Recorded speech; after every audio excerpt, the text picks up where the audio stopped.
beeline. However I turn, artists say the lines are there. A slight twist and rapture. I face hips to one corner and shoulders to another, but this time my head drops and a few loose hair strands curtain my face.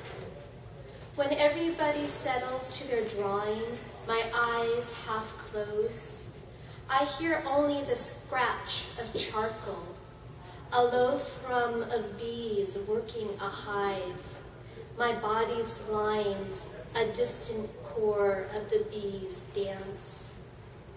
This body is waxen-centered, so hardened against the spotlight's heat that it can burn without first melting into itself. Bees dance their hands, layers of dusty black lines, as if to fool others that they can fly right into my form. The pose settles into muscles as my lowered neck breaks the central line. Sweat drops catch hair strands, each bee's absorbed in its dream of wax and pollen.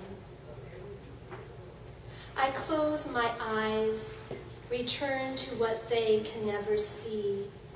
The night before, when my grandmother returned, with a white-gloved hand, she grasped my left arm.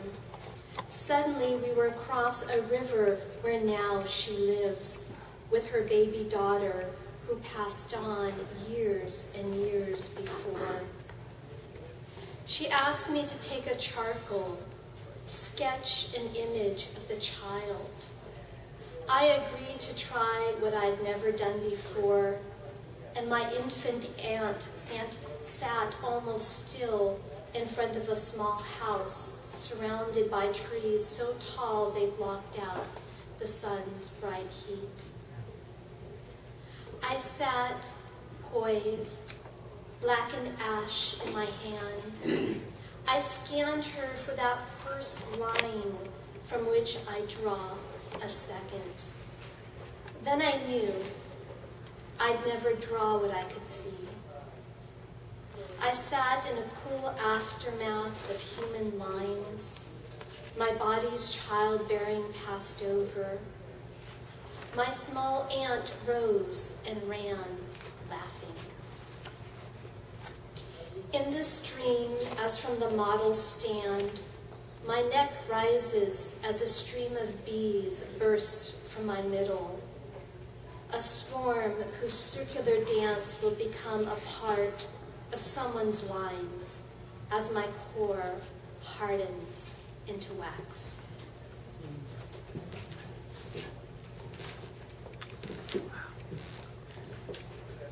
Reckoning.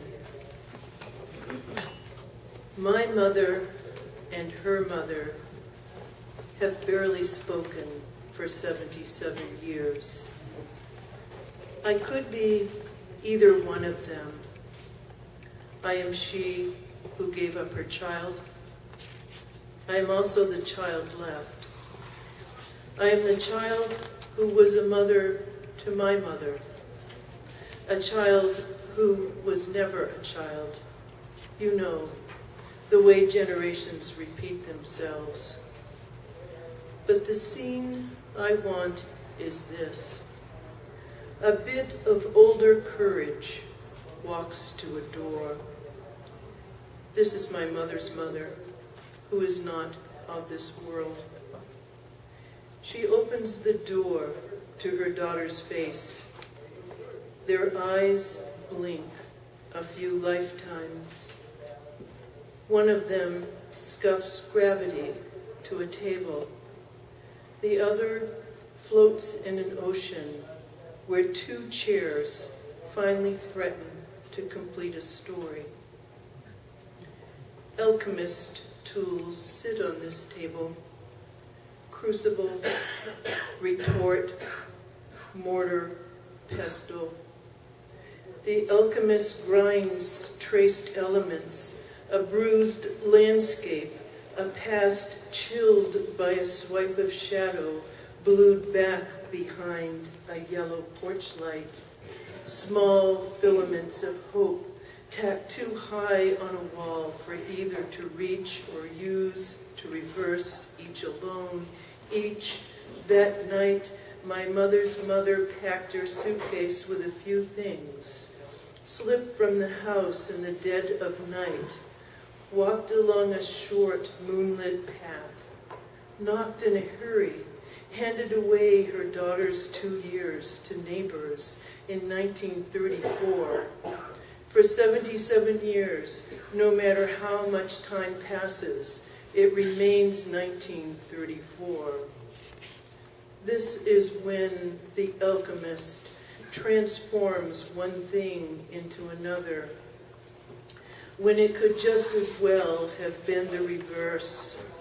And maybe instead that night, a mother held her baby close against her body, fled past the neighbor's house that blended into her dark as she pulled a blanket tight around them all these very same years.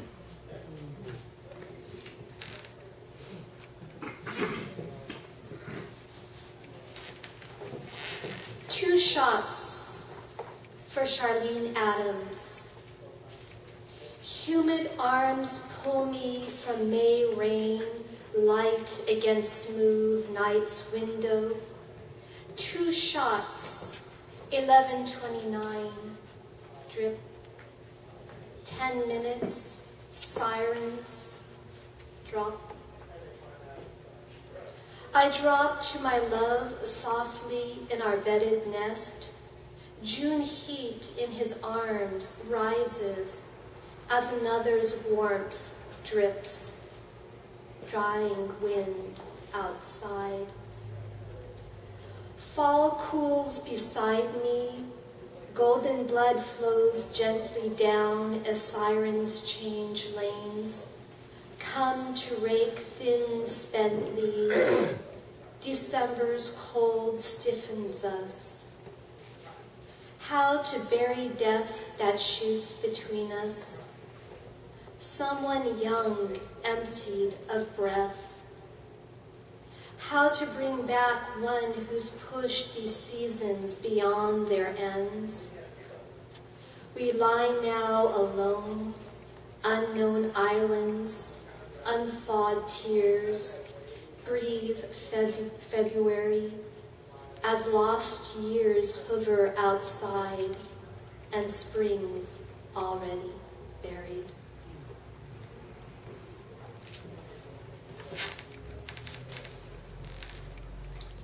Tiller North. Follow Route 130, 9 miles, where it dead ends at a coastal tip. Keep your eye on the spire, how it extends rigid goodness above ragged pines, torn from a small length of ocean. You will find gray shingled shacks drunk with fog, the mouth of John's River, a bar of khaki sand, a grid of piers still harboring purpose, and Dora's cow pasture blurred with brutes of being. How the fog dampens fisher boats wedged at the wharf, arched glass stained with light on the hill. You will meet a few young who carry forth a handful of names, inherit every form of shame, stumble along the same path of church bells that called their ancestors to kneel Protestant pews and swallow white wafers of a single mind. At this same time, where the point penetrates the Atlantic, older fisher boys drive their cars fast to the cliff, test their brakes, scare the girls who squeal and dive for safety into those same dangerous arms. The tongues of the bellboy bang a rhythm of ocean in back seats where destiny grows pregnant in 16-year-old bellies. They marry, birth giants that suck tiny breasts, undeveloped in relentless generations of village. Still, the pulpit doles out small slivers of eternity. Week after week, the bells rock the Atlantic, call to a future for which they are damned to leave.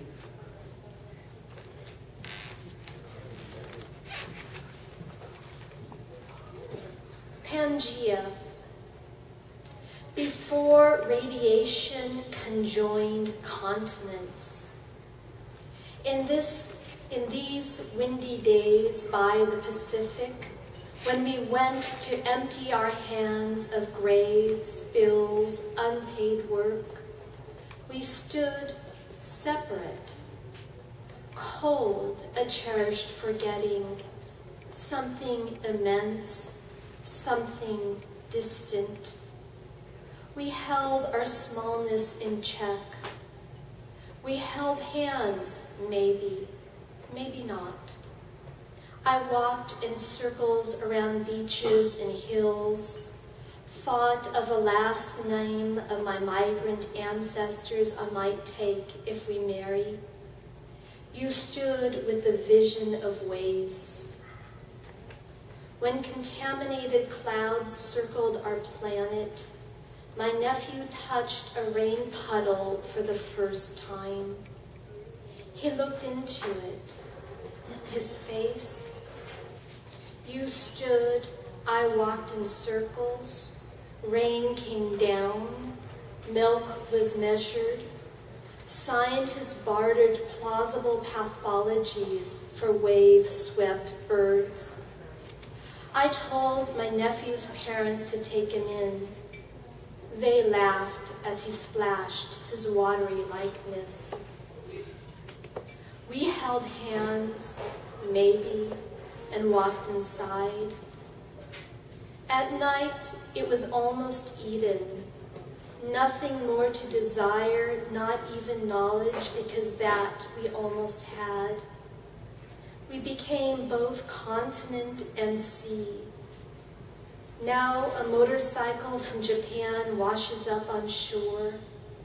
I close my eyes and a seal with the last name of my ancestors swims by. Radiation burns across its body. I didn't take that name. I didn't take yours. In this bed, though, we don't practice being together because we are.